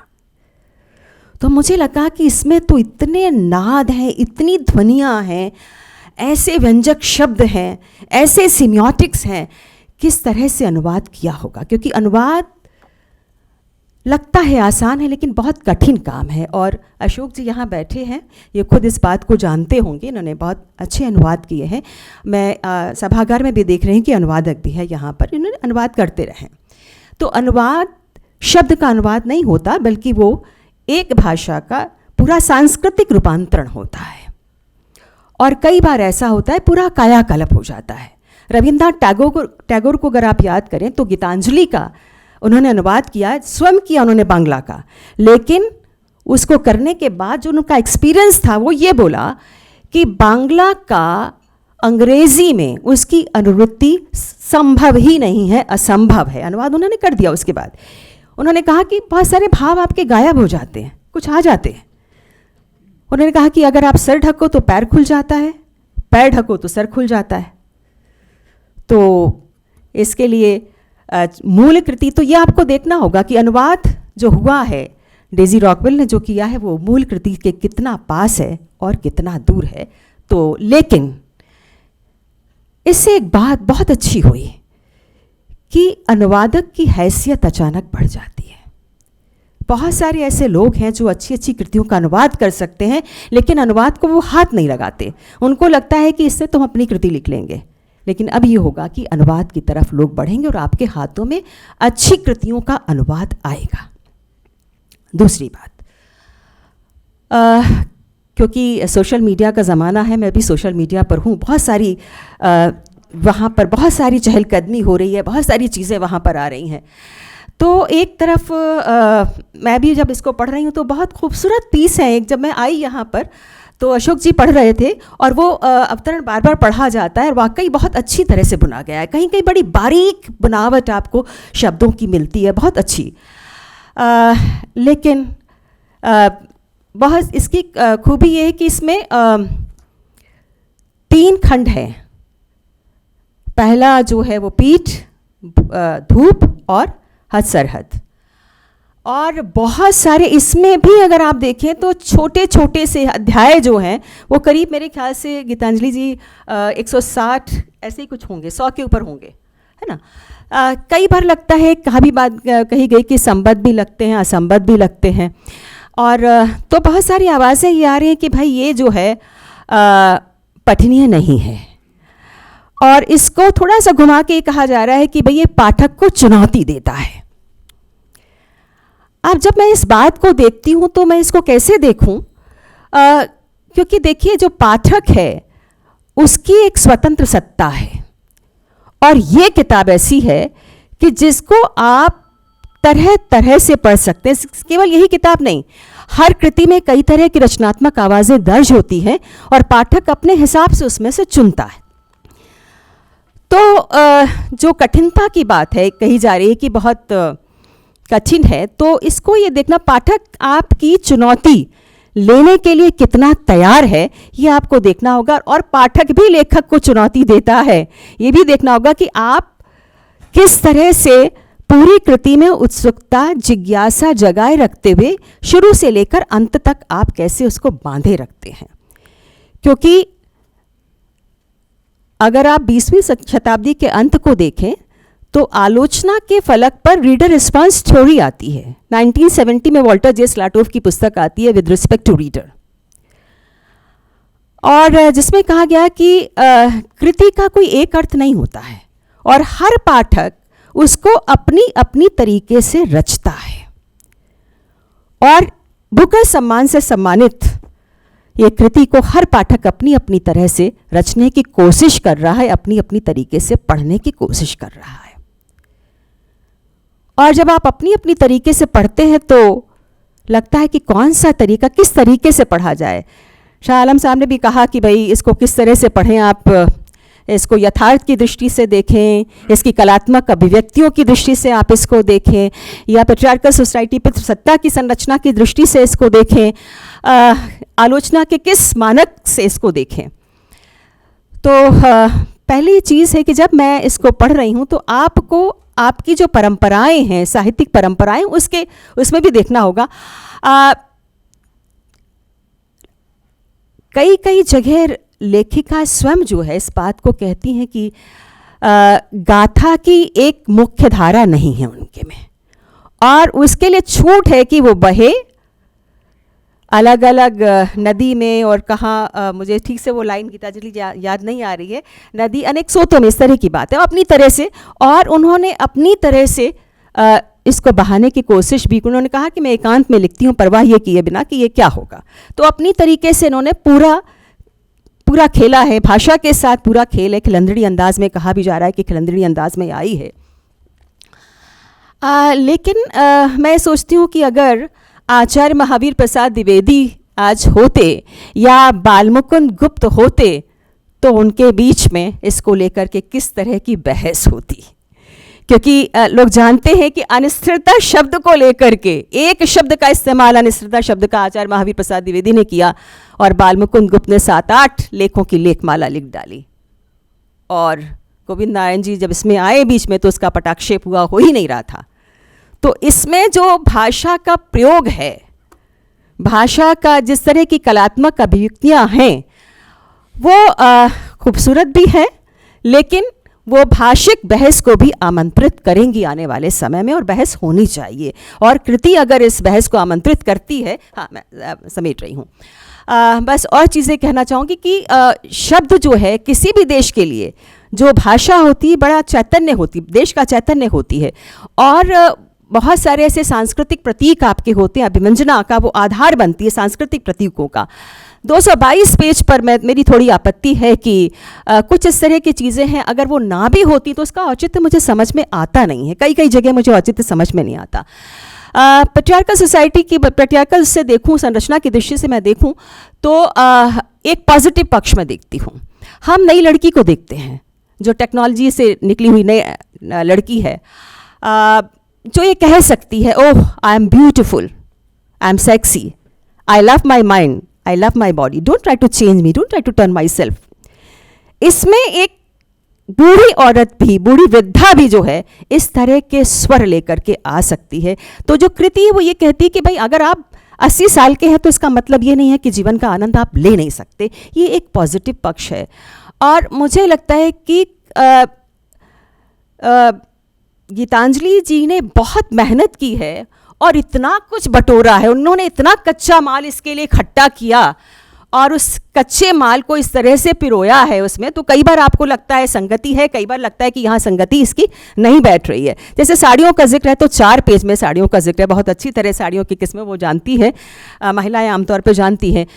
इस पुस्तक से आप लेखकों की पूरी सूची तैयार कर सकते हैं हिंदी साहित्य के। केवल वो पार्टीशन, वो सरहद पर ही नहीं है वो इकट्ठा, वो जगह जगह लेखिकाएँ भी, मैत्री पुष्पा भी हैं वहाँ राजी सेठ भी आपको नजर आएंगी, सीटी घंटी लेखन पर भी उनकी टिप्पणी है। साथ में एक आलोचनात्मक स्वर भी लेखिका का दिखता है, यानी सृजनात्मक साहित्य के बीच में आलोचनात्मक टिप्पणियां साहित्य को लेकर के वो भी आपको दिखाई दी। तो मुझे समझ में नहीं आता, बहुत सारी विधाओं का इसमें समावेश कर लिया गया है। और कृष्णा सोपती से मुझे लगता है कि वो प्रभावित भी हैं, वो बात करती भी हैं। अभी आपने भी बात कही कि कृष्णा सोपती की, जब मैं ये पढ़ रही थी तो कृष्णा सोपती की ऐ लड़की की अम्मू और लड़की, मुझे लगा कि ये थोड़ा सा परिवर्तन के साथ इसमें आ गई हैं। वो जो ऐ लड़की की अम्मू है, वो मरणासन है, वो अपनी ज़िंदगी को वहाँ पर खड़ी हुई देख रही है, उसका अवलोकन कर रही है कि मातृत्व और पत्नीत्व में उसने क्या खोया, क्या पाया है। और जो अकेली लड़की उससे सवाल करती है कि भाई तुम अकेली हो, स्वाधीन हो, लेकिन ये बताओ ज़रूरत पड़ने पर आवाज़ किसे दोगी? वो कहती है मैं आवाज़ उसे दूंगी जो मुझे जवाब देगा। अब यहाँ पर कैसा होना चाहिए एक वृद्धा को, 80 साल आपको कैसे जीना चाहिए, जीवन में आनंद कैसे लेना चाहिए? समय सरगम में जो सवाल कृष्णा सोपती उठाती हैं, दमयंती ये कहती है कि घर मेरा है, मेरी किचन है, लेकिन मैं काठ की तरह बेजान हूँ इस घर में।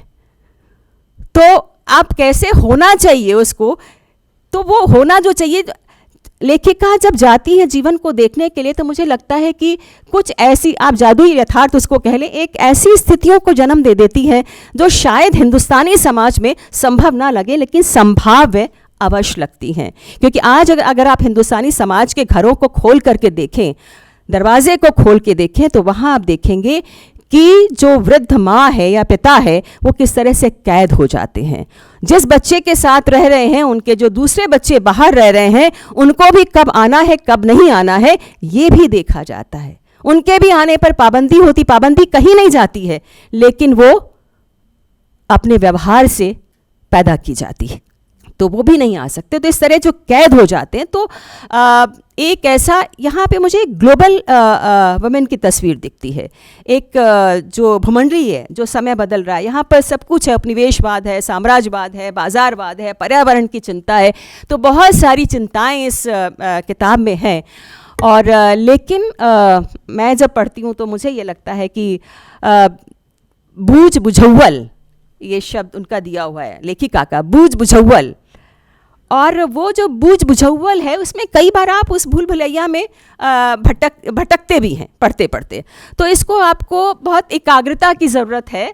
और अगर आपको, और चुनौती इस तरह की किताबों के साथ ये है कि आज आपके पास हाई टेक्नोलॉजी से उपलब्ध जो नए उपकरण आपके पास आ गए हैं, और अभिव्यक्ति के जो नए चैनल आ गए हैं, उस नए चैनल के रहते हुए किस तरह से आप पाठक को घसीट करके लाते हैं, किस तरह से उसके भीतर जिज्ञासा, उत्सुकता को बराबर बनाए रखते हैं। बहुत सारी बातें थी, लेकिन अशोक जी का इशारा हो गया, मैं यह बात यहीं समाप्त करती हूँ। आपने बुलाया, बहुत बहुत धन्यवाद।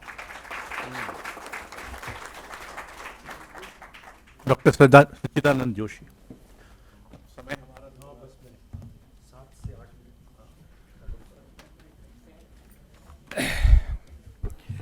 इस सभा के अध्यक्ष, मेरे साथी वक्तागण और सम्माननीय श्रोताओं, रेत समाधि पर इतना कुछ लिखा कहा जा चुका है कि विशेषकर इसके अंग्रेज़ी अनुवाद को बुकर पुरस्कार मिलने के बाद से तो कुछ ज़्यादा ही इस पर कुछ बोला जा रहा है, लिखा जा रहा है। तो अब कुछ नया बोल पाना, और वो भी इतने सारे वक्ताओं के बाद, और जिस मंच पे अशोक जी हों, मृदुला जी हों, शाह आलम खान जी हों, कुमुद जी हों, स्वयं गीतांजलि हों, वहाँ तो मेरे जैसा व्यक्ति वैसे ही नर्वस हो जाता है।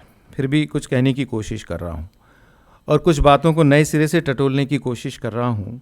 जिन्होंने रेत समाधि पढ़ा है उन्हें शायद मेरा कथन अच्छा लगेगा, जिन्होंने अभी तक नहीं पढ़ा है वे मेरे इस कथन को याद रखें, और जब वे रेत समाधि को पढ़ लें तो इसे स्मरण करें। मन तो है कुछ सोच कर बोलूँ, जो कि निश्चित ही बोलकर सोचने से अच्छा है, खासकर तब जबकि सोचा हुआ और बोला हुआ दोनों में कहीं किसी टकराहट की गुंजाइश हो, और कहीं ऐसा भी कि जो सोचा वो बोला ही न जाए, और जो बोला उसे कहा सोचा ही न गया हो। ये भी ज़रूरी है कि संभल कर बोलना और संभाल कर भी, क्योंकि जो संभले संभलाए होते हैं वे ही हौले से पार कर जाते हैं विचारों का समुंदर, और उस पार निकलकर भी जिनके अंदर हौसला बना रहता है और कुछ नया करने का, लिखने का, बोलने का।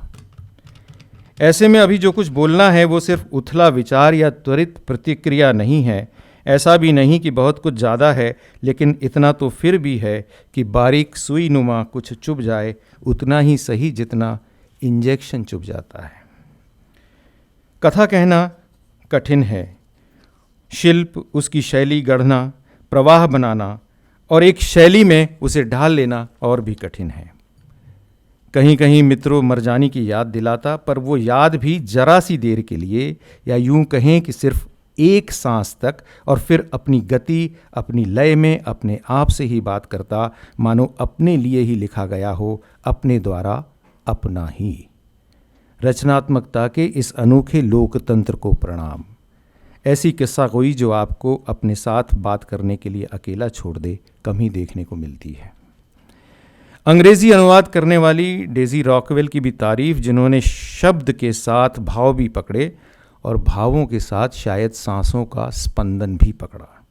उत्सुकता जगाती है कि उन्होंने उई, वीवी, उफ, उई, अक्का, अफका जैसे बिंबों का अनुवाद कैसे किया होगा। समाधि को टोम में तब्दील करना कठिन है और उससे भी ज़्यादा कठिन है सर्र गढ़ धड़ाम जैसे शब्दों का अनुवाद जो कि ध्वनि बिंब हैं। इसमें एक जगह लिखा है, बातों का सच ये है कि सारे पहलू एक संग नहीं खुलते। इसे भी एक बार में पढ़ें या कुछ पहलू या कहें परतें सामने आती हैं। हर परत पहली परत से ज़्यादा ठोस, ज़्यादा गहरी, लेकिन ऐसा भी नहीं किया तो एक अच्छी किस्सागोई आपको मज़ा दे सकती है, बशर्ते कि आप उसकी लय, उसका सुर पा लें। इस लिहाज से रविंद्र त्रिपाठी जी का वो वाक्य अहम हो जाता है जो ब्लर्ब पर लिखा गया है। इसका आस्वाद आप तभी ले पाएंगे जब आप इसे आहिस्ता आहिस्ता पढ़ें। इसमें जीवन और जगत के, राष्ट्रीयता और परिवार के, संस्कृति और परंपरा के, भाषाओं और कलाओं के कई पहलू हैं और ये एक संग नहीं खुलते, अलग अलग संदर्भों में खुलते हैं। अनकोट। विभाजन की विभीषिका को झेलने वाले हम भारतीयों के जख्म अभी हरे ही हैं। एक देश को निरी राजनीतिक क्षुद्र स्वार्थी प्रवृत्ति के साथ बेहद अवैज्ञानिक, लगभग तात्कालिक सोच के साथ बांट देना अमानवीय ही नहीं, राक्षसी प्रवृत्ति का प्रतीक है। न जाने कितनी पीढ़ियों तक ये दंश कायम रहने वाला है। हर एक ढलती उम्र वाला सोचता है कि मेरे जाने के बाद ये ख़त्म हो जाएगा, पर ऐसा होता नहीं है। चंद्रप्रभा को चंदा की तलाश में सरहद को और कितनी बार पार करना होगा, ये सवाल हमें कब तक सताएगा और कब तक हम रात में नींद से चौंक कर उठते हुए कंटीले तारों की चुभन को महसूस करेंगे। रेत समाधि के माध्यम से इस चंदा की तरह ऐसी ही अनेकों चंदाओं की कहानियों को भी याद करना जरूरी है, जो इस घर से तो निकली या निकाली गईं लेकिन उस घर तक पहुंची ही नहीं। उनका नाम उन लाखों हताहतों की सूची में भी कहीं नहीं है।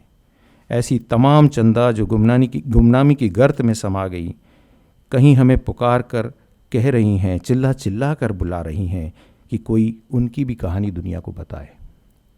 विभाजन की विभीषिका को ऐसे ही भुला देना ठीक नहीं। विश्व का सबसे बड़ा मानवीय विस्थापन है, जिसके हर एक पल का दस्तावेज रूह कपा देने वाला है।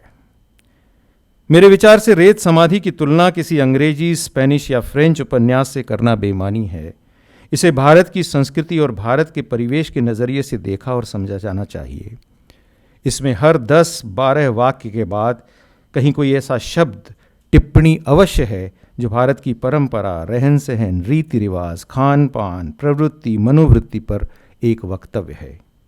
और आप उसे पढ़ते हैं और आपको अपना पढ़ा हुआ रिवाइंड करके पीछे जाना पड़ता है कि लेखक ने यहाँ ऐसा क्यों लिखा है। हो सकता है कि लेखक के लिखने और आपके समझने में बहस की गुंजाइश हो, और वो गुंजाइश तो होनी भी चाहिए, लेकिन पूरा कथानक आपको जगह जगह ऐसे विराम अवश्य दे देता है। आधुनिक सूचना प्रौद्योगिकी के इस दौर में लेखक और पाठक के बीच प्रायः संवाद के अवसर न्यूनतम होते जा रहे हैं। चर्चा की जगह बहस ने ले ली है, वाद को विवाद की सीमा तक खींचा जा रहा है। ऐसे में सार्थक संवाद की संभावना तलाशना और तलाशते रहना हम सोचने और समझने वालों का कर्तव्य है। ट्रोलिंग और ट्रेंडिंग के इस माहौल में टेलिंग और टॉकिंग हाशिए से कहीं दूर खिसक गए हैं। आज पाठक अपने प्रिय लेखक के साथ उन्मुक्त संवाद करना चाहता है, न कि उस बनते या बन चुके स्टार से जिसे इन दिनों अधिकांश लिटरेचर फेस्टिवल्स में शो स्टॉपर की तरह यूज़ किया जाता है। प्रसिद्धि की चकाचौंध में लेखक भूल जाता है कि उसका असली पाठक सेल्फी में नहीं, सेल्फ में विश्वास रखता है, यानी योर सेल्फ और माई सेल्फ में विश्वास रखता है। पीठ, धूप, एक सरहद, ऐसे 3 खंडों में 3 बिंब और 3 अलग अलग मूड के साथ बहुत सारी स्थापनाओं को तोड़ता और कुछ नई स्थापनाओं को बनाता रेत समाधि अपनी किस्सागोई और कथ्य से आकर्षित करता है। लेकिन जैसे रेत पर पैर जमाना कठिन है, क्योंकि रेत हमेशा आपके पैरों के नीचे से सरकती सी लगती है, गुदगुदाती है लेकिन सरकती है, वैसे ही रेत समाधि भी आपको अपने ऊपर पैर जमाने नहीं देती, हमेशा सरकती सी लगती है। और मेरा आग्रह है कि इसे आप मेरी तारीफ ही माने, आलोचना नहीं। बहुत बहुत धन्यवाद। मित्रों, लगभग 1.5 घंटे आपने एक हिंदी उपन्यास के बारे में इतने सारे लोगों के वक्तव्य सुने। आप सब इतनी बड़ी संख्या में यहाँ आए, इसके लिए बहुत आभार। जिन्होंने न पढ़ा हो वो खुदा के लिए इसको ख़रीद के पढ़ें, जिन्होंने पढ़ रखा है वो फिर उसके बारे में सोचें। मुझे ख़्याल आया कि मिलान कुंदेरा ने एक बार ये कहा था कि उपन्यास ईश्वर का अट्टहास है। ईश्वर स्वयं अपनी सृष्टि को देखकर इतना चकित होता है कि वो हंसने लगता है। मुझे लगा कि इस उपन्यास के बहुत खुशफहम पक्ष तो सामने आए हैं, लेकिन ये उपन्यास एक विलाप भी है। और ये विलाप कई बार हंसी भी विलाप का संस्करण होती है। और ये विलाप है सरहद, सिर्फ उस सरहद का नहीं जिसका हम आमतौर पे जिक्र करते हैं, यानी दो देशों के बीच सरहद, जो बहुत सारी सरहदें हैं उन पर एक विलाप भी है, जो बहुत दिलचस्प ढंग से कही गई कहानी है। लेकिन अंततः पता नहीं इससे गीतांजलि सहमत होंगी कि नहीं, लेखकों का अपने पाठकों से सहमत होना कतई ज़रूरी नहीं है। और अक्सर पाठक ऐसे अर्थ खोज लेते हैं जिनका लेखकों को कभी इम्कान ही न रहा होगा। तो बहरहाल, लेकिन मैं फिर ये कहना चाहूँगा कि इसमें एक विलाप का स्वर भी है जो अलक्षित या अनसुना नहीं जाना चाहिए। बहरहाल कोई धन्यवाद देगा शायद। हाँ।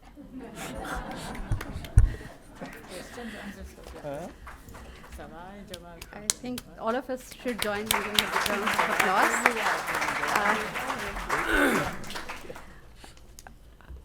अभी वक्ताओं ने विभिन्न पहलू रखे और उन पहलुओं को टटोला, पर अगर आप मुझसे पूछेंगे, मैंने जब इन वक्ताओं को सुना और मैंने किताब भी पढ़ी हैं, तो मैं चाहती हूँ गीतांजलि जी ने एक ऐसा इकोसिस्टम क्रिएट किया है, वो मिस्टिकली मैजिकल है।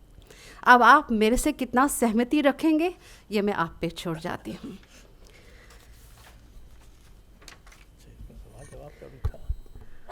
हर आयोजन को सफल बनाने के लिए कई हाथ जुट जाते हैं, और यहाँ पर भी इस आयोजन को सफल करने के लिए बहुत से हाथ जुड़े हैं।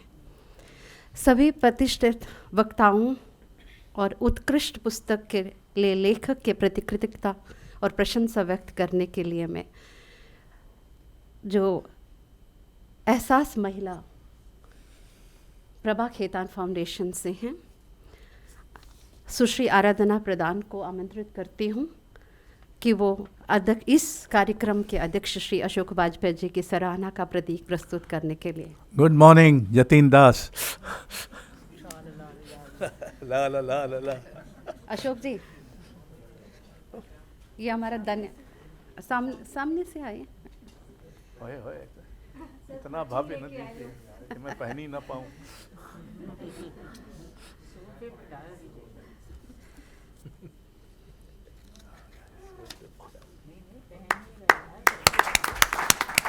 सुश्री गरिमा मित्तल, डॉक्टर सच्चिदानंद जोशी को।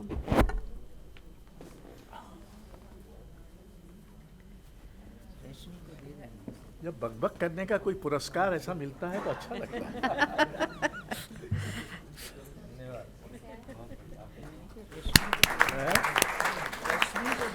सुश्री अमिता मनोट, प्रोफेसर कुमुद शर्मा। 5 बजे आना नहीं आने वाली थी, लेकिन फिर नटरंग में स्टाफ बहुत कम है।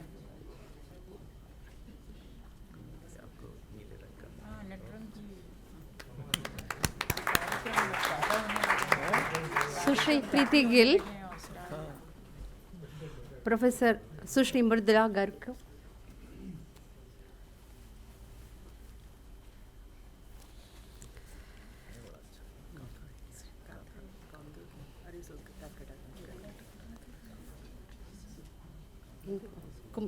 हाँ जी, मृदुला गर्ग जी को।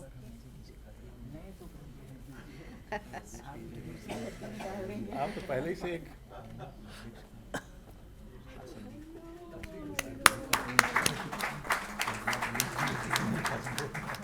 सुश्री आराधना प्रधान प्रोफेसर शाह आलम खान को। आलम तमाम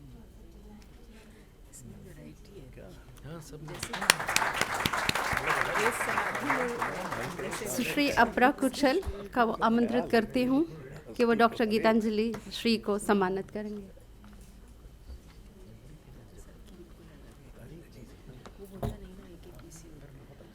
सबसे अच्छा आप ही को मिल रहा है। उचित ही है।